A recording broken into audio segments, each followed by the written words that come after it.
What's up, everyone? It's Vin here from the Diamond Geezers, your gangrene geezer, here with episode 36 of the podcast. As always, thank everyone for liking and subscribing. Helps all the other Jet fans find this podcast. Jumping right into what we're going to be talking about today. Magic Mougey. We're going to definitely be covering the moves that our GM, Darren Mougey, has made this offseason. We'll touch upon the remaining QB2 and wide receiver options and free agency. We'll go over the GM meeting summary. And of course, it's mock draft season with the draft less than 3 weeks away. We have mock draft 4.0.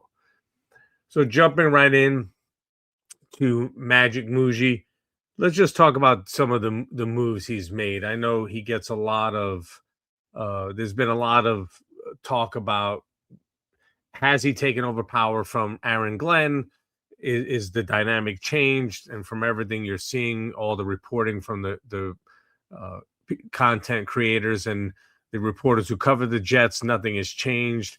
That dynamic is still the same. But let's talk about some of the moves he's made. Let's look at some of what he's traded away.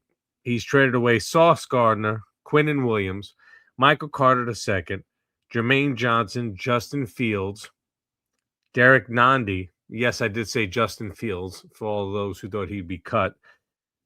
4 2026 6th-round picks and 3 2027 7th-round picks. What did he get in return? Minkah Fitzpatrick, Jawan Briggs, Devondre Sweat, Harrison Phillips, Mazzie Smith, Adonai Mitchell, John Mechie, Geno Smith, Jarvis Brownlee, Ja'Sia Taylor, 3 first-round picks, 1 this year, 2 next year, a second-round pick this year, 3 6th-round picks in 2027, and 4 7th-round picks, 3 this year, 1 next year. What that shows, you could see, A, he's not afraid to trade. B, he's actually shown to be very good at it. He essentially rebuilt the defense on the fly. At the very least, he's raised the ceiling for the defense. That's what he has done. He's raised the ceiling for the defense this year. Minkah Fitzpatrick. And we went over the signings last time, but trading for Minkah, now you have a quarterback in that secondary. We already talked about Devondre Swift, Briggs, and Phillips last year. Yes, we know. I know some of these guys like John Mechie signed elsewhere, Ja'Sia Taylor signed elsewhere, but getting Geno Smith, we talked about that again. At the time, I know there's a lot of people saying, well, they should have signed X. They should have traded for Y. Well, if X is not available and Y is not available, what were you going to do? What options were available for him to do? Trade for Joe Burrow? Wasn't available. Trade for Jacoby Brissett? Wasn't available. I mean, what more do you want him to do? Based on what was available, and we talked about this in the last podcast, he assured that he would get an upgrade at quarterback by not waiting for the Raiders to cut Geno Smith, but by trading for him. So that is absolutely, he has shown, and I'm really looking forward to see what he does in this year's draft, and then as the offseason continues, because he's just getting started. Next thing I want to do is jump into the QB2 and wide receiver options. They're both super thin. Super thin at this point. QB2 options at this point, honestly, Cooper Rush and Tyrod Taylor. I think that's where it is, guys. I don't see them making a trade for anybody because I don't see them giving up any trade assets for any of these QB2 at best. It would be a QB2 on the Jets, most likely a QB3 elsewhere. My guess, I think it's going to be Tyrod Taylor. I think they're going to bring Taylor back. Rush might be the better fit simply because Taylor, love Taylor, love the guy. He's a pro's pro. He just is always hurt. He is forever injured. And the problem is, especially if they don't wind up taking a quarterback, which I don't think they are early in this draft, they'll wind up, I think it'll be a late round flyer at best as a quarterback that's taken. that number 2 guy really has to be someone who you can count on. And, none of them blow your hair back. Maybe they blew mine back or blew it off, but at the end of the day, I think it's gonna be Taylor. Part of me hopes it's Rush, but I think it's gonna wind up being Taylor as that option, as the QB2 option. Um, Wide receiver options. This is on the free agent market, nothing really. I mean, Ayuk has still not been released by San Francisco, so they don't seem to be in a rush to do so. You have Juwan Jennings, Debo Samuel, Greg Dortch. There's just not a lot left. The hot rumors have been on the trade front with um, Jalen Waddle going to Denver. Troy Franklin and Marvin Mims are rumored to be available. Brian Thomas, of course, as we mentioned in past podcasts, his name is still being linked to the Jets and other teams. And a new name into the mix, Quentin Johnston from the Chargers would be available. Franklin 6'2", Marvin Mims 5'11", Brian Thomas 6'2", and Quentin Johnston 6'3". Franklin, in my opinion, at best wide receiver 2 or 3. Brian Thomas, I think, is a wide receiver 2. Mims, I think, is a wide receiver 3 or 4. Quentin Johnston, a wide receiver 3. That again, obviously I like Thomas and Franklin. These guys are trade candidates, so it is going to cost you a pick. It's either going to cost you a pick this year or next year. We'll see what Mougey has in mind. Does he move one of those top 4 picks to acquire more picks in later rounds that he can move for one of these guys? We'll see. We'll see. Everything's on the table. Everything is on the table at this point with the Jets, including picking a quarterback early. I have to say that. I personally wouldn't do it. I think there's just too many holes to fill on this team. You have enough picks next year. I know what everybody said. Last year, the quarterback class for this year was supposed to be great, and now they're saying the same thing this year for next year's quarterback class. And that might be garbage as well. But at the end of the day, everything is on the when you've been so bad and you have so many holes to fill and you have so many assets at your disposal, anything's on the table.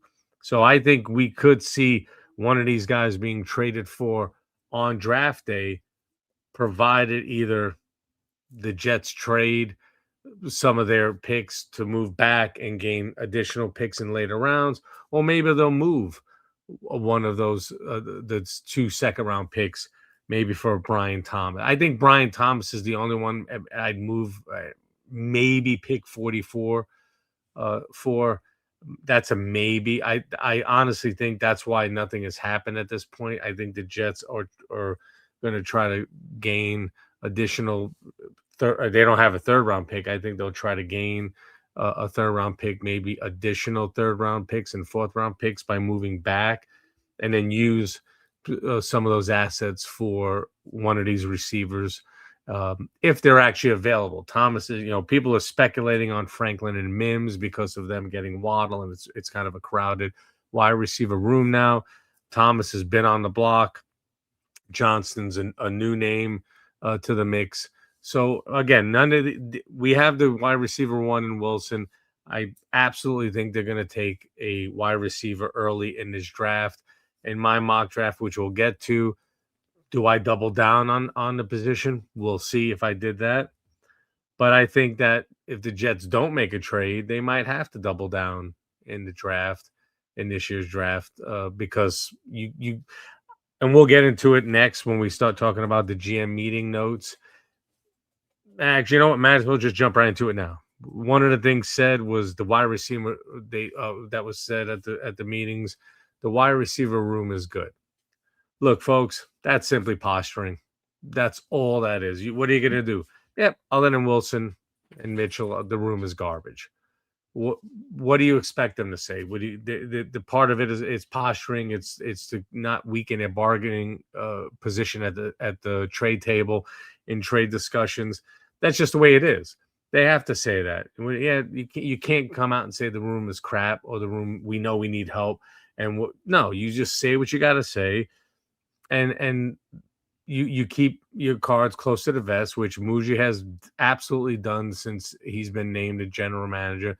You see no leaks. You hear none. I think if anything comes out, it's because they want it to come out. And this is kind of the adult in the room uh, management that we've been looking for from this team. We'll get into Aaron Glenn in a second. Go through some more of the GM meeting notes here. Geno Smith, shocking, of course, named the starting quarterback going into camp. Uh, the overblown comment of the meetings when Aaron Glenn said Geno was the one to lead them to the promised land. Of course, you hear that gets clipped. That's what gets out there. People are putting their head in their hand. They're just disgusted. They're jumping all over this. If you hear the entire clip, it basically was Aaron Glenn saying Geno's going to lead us to respectability, competency. Never mention word. Yes, we understand. For most franchises, the promised land is the Super Bowl. That's not how he said it. That's not how he meant it. And for sure, no Jet fan is thinking that this team is going to make any kind of a Super Bowl run over the next 2 to 3 years. Definitely not this year. So pump the brakes, people, on that. The man simply was stating Geno's he's a veteran. He's yes, we know he started with the Jets. He had a renaissance in Seattle. I believe the Jets will give him the weapons to be successful in Frank Reich's offense, and that this team will be a better, more competent team than they were in last year. And I understand that's not saying much. I totally get it. I totally get that that's not saying much. But at the end of the day, that was a totally overblown comment. But if I was someone that was putting out an article, I would have clipped it and put it out there myself. Brees Hall, likely to be, they'll revisit him post-draft. Not surprising. Again, let's see what the Jets do in the draft. They want to see where things shake out. What trades they might make, what kind of money is available, who they might pick in this draft. Does that make Hall someone that they'll extend for 3 years?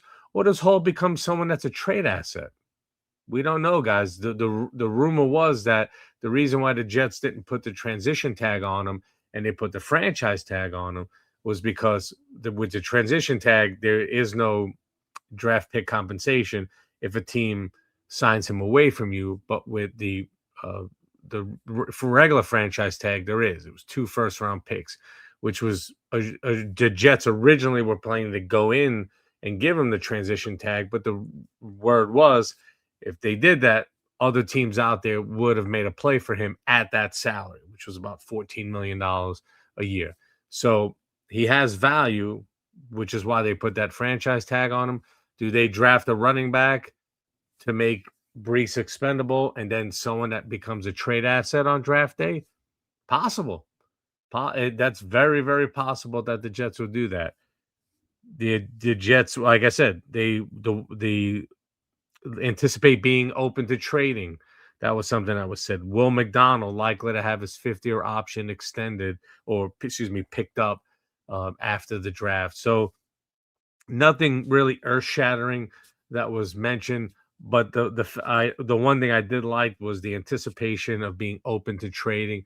That I loved when he said that, because as I said, I think that there's going to be some moves made. Well, I'll jump into my mock draft in a second, but I think there'll be some moves that Mougey is going to make on draft day, and maybe there'll be a big surprise there. Who knows? Is that surprise that does he move down in the draft? Does he move number 2? Does he move down off of number 2? Does he move down a few spots? Maybe it's with Robert Saleh, because Saleh wants his top choice of one of these defensive players, Reese, Bailey, or Bain, or Caleb Downs? Does Arizona move up to make sure Tennessee doesn't move over them to do the same? Do the Giants move up from 5 to get one of these defensive players, maybe an offensive lineman? And if the Jets drop down to 5, 4, 3, 4, 5, and pick up additional assets later in the draft, do the Jets make the move on a Jeremiah Love? Who knows? Obviously, if they make a move and were to draft Love, besides the internet going just ape shit, that almost assuredly will tell you Brees Hall is likely to be dealt during that draft, most hopefully for a 3rd round or 4th round pick. This is, again, me purely speculating, just throwing things out there, because, again, when you need you have so many holes to fill, and this is a deep edge class. So if you don't take an edge player at number 2, you definitely could take one at 16 or with one of your 2 second-round picks. Again, if you're moving down from 2, even if you're just moving a few spots, you're going to get some pretty good additional picks to either use in trades or use to further fill this depleted roster. So with that being said, I'm going to jump right into my mock draft 4.0. And on this one, the first 3 that I did not make any trades. I just went through, took the picks that the Jets had. In this one, I did make an actual trade, and I'll announce it now. I traded picks 44 and 103 to the Atlanta Falcons for pick 48 and 79. I wanted that 3rd round pick, and I made that move. So here are the picks that I made. With pick 2, I took Arvell Reese, linebacker edge from Ohio State.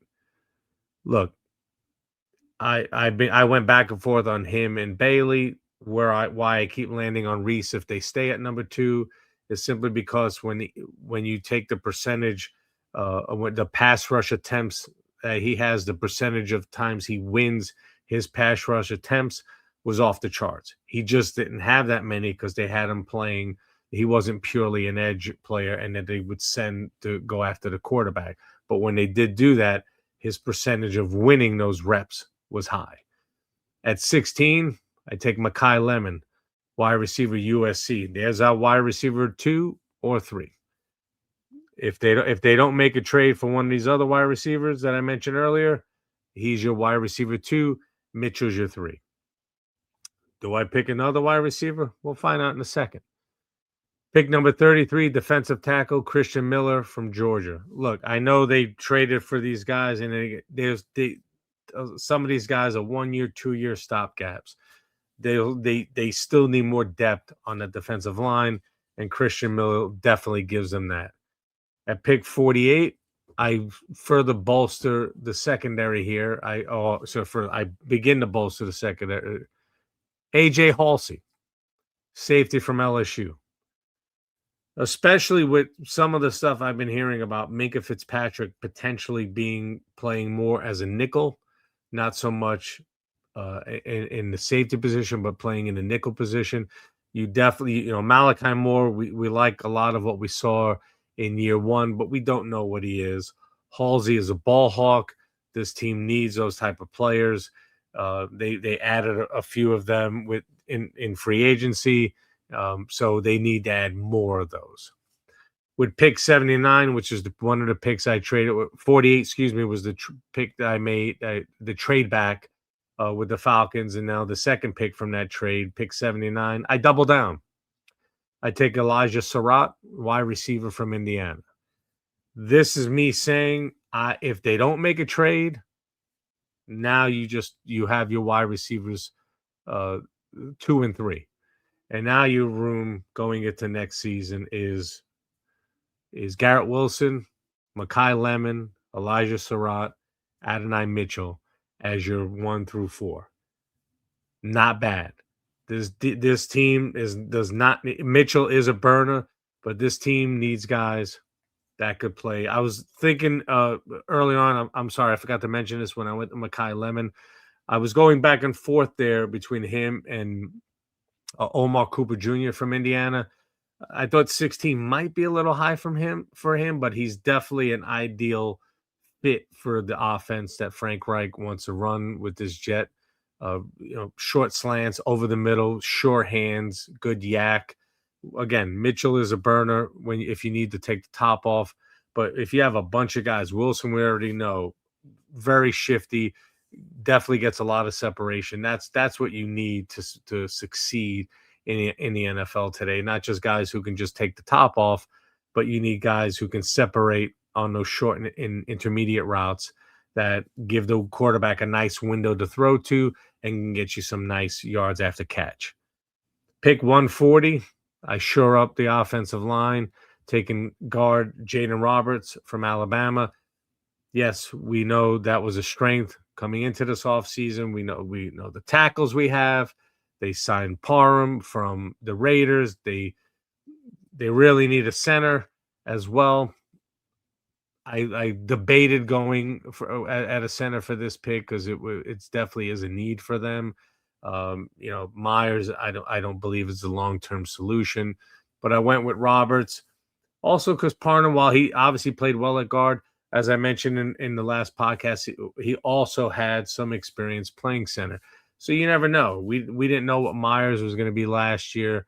So Tippmann also has an ability to go back to center. He played very well at right guard, but he has the ability to move back to center. So, but you definitely need another offensive lineman. You can't just go in with the guys you got. You got to get depth there. And I go with Jaden Roberts there. Pick 179, linebacker Kendall Daniels from Oklahoma. The Jets, losing Quincy Williams. Who the heck knows what Jamie and Sherwood is going to be in this defense. You hope that he turns it around, not having the green dot on him, calling plays out there. Just go out and play free and make tackles and be disruptive. We'll see, but that being said, we still need some more depth there, which is where I took Kendall Daniels, linebacker from Oklahoma. The last two picks 228. This is where I, again, take another secondary, take cornerback Jaden Kennedy from Oregon. And with the last pick, this is where I took a flyer, quarterback from Illinois, Luke Altmaier. I don't know if they'll even pick a quarterback in this draft, honestly. I know they met with Ty Simpson. They had the meeting with him. They also went to the pro days for Ohio State, Miami, Penn State, Notre Dame, and Texas Tech. Of course, top schools, all of those teams will have top players. It makes sense that they did that, of course. But the meeting with Ty Simpson, there may be a little smoke and mirrors there. That might be them letting other suitors know, maybe we'll take him at 16. So if you want him, come up and get him, and they get additional assets. It's just a game. It's the way the game is played. I haven't seen enough. I know Dan Orlovsky has said that he thinks that Simpson has shown that he is right on par with Mendoza. He also said if he was 6'4" and then he would put him ahead of Mendoza. It's not how it works. He's not 6'4". He's 6'1", maybe 6'2". So he's not 6'4". So you can't say, that's like if I went out and said, if I was 7 feet tall, can dribble, shoot a 3-pointer, I'd be in the NBA. That's not how the world works. If he's not 6'4", so you can't say if he was this, I'd make him better than this. You can do that for everybody. If this running back was faster, I'd put him in the top 10. I'd put him above Jeremiah Love if he ran a 4.3. But he doesn't. He runs a 4.5. So he stays in his lane. That always cracks me up. If a guy was something that he can't be, I'd put him here. Well, he's not there, so you can't put him there. Nice to say, good for a soundbite. Doesn't make any sense when you're evaluating players. I do value his opinion, especially when it comes to breaking down the QBs and breaking down the tape.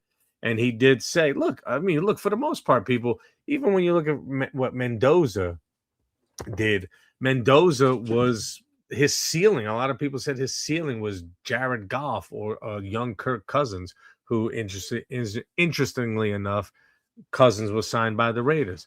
So when you look at that, you're saying, well, that's his ceiling. So he's saying Simpson has a ceiling that's at or near that. So that's basically what he's saying, is that Simpson has a ceiling at or near where Mendoza is. That's all he's saying. That I think when healthy, with the right weapons, that his ceiling is right where he is. Nothing wrong with that. And I'm not saying that he won't be that. I just think the Jets have too many holes. And like I said, I took the flyer on Altmaier, but I'll do when I do my next mock, maybe I don't pick a quarterback in that spot. I'm not sure if I will.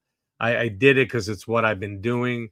But, as more is coming out, as we get closer to the draft, I'm going to start getting a little more inventive with some of these mocks and making some trades, because I think that's what Mougey is going to do. So that's what I'll give you guys, and love to hear your guys' opinion on who I've been mocking to them. Who do you think they're going to pick? Drop a comment in either under the YouTube video or in the TikTok shorts, and let's keep the conversation going. Again, I thank everybody for liking and subscribing. This is episode 36. Been having a lot of fun by you smashing that like button. That lets other Jet fans find this podcast a whole lot easier. Until next time, I'll see everyone soon.